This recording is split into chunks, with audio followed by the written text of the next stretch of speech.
اور رسول اللہ صلی اللہ علیہ وسلم نے یہ تو آپ کو کہا کچھ اعمال ایسے بتائے جائیں گے سابقہ گناہ معاف، صرف سابقہ گناہ ہی نہیں معاف ہوتے،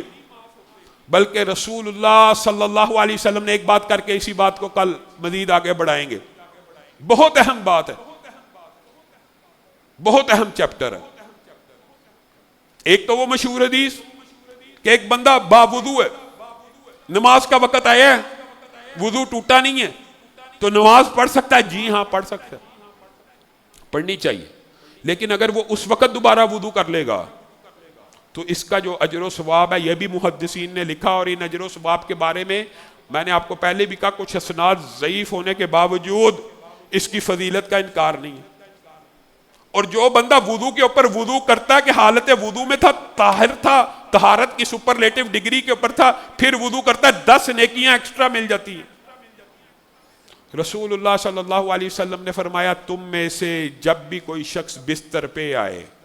اصل یہ بات ہے سونے کے لیے، سونے کا وقت قریب ہو جائے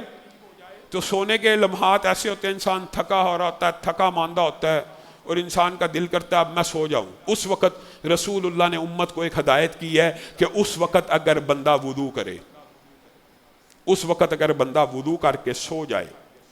تو آسمان سے ایک فرشتہ نازل ہوتا ہے جو پوری رات انسان کے ساتھ بسر کرتا ہے۔ اور آپ نے غور کرنا ہے اگر صرف فرشتے کی، اتنے مقرب رسول کی، فرشتوں کی انسان کو رفاقت میسر آ جائے تو اجر و ثواب میں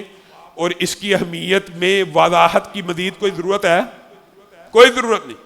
اگر رسول اللہ یہی کہہ دیتے کہ ایک فرشتہ ساری رات ساتھ بتائے گا تو اہمیت کافی تھی، لیکن رسول اللہ صلی اللہ علیہ وسلم نے بھی سمجھانے میں کوئی کسر نہیں چھوڑی، کہا حالت وضو میں اگر بندہ سو جاتا ہے، وضو کر کے سو جاتا ہے، تو جس وقت بھی آنکھ کھلتی ہے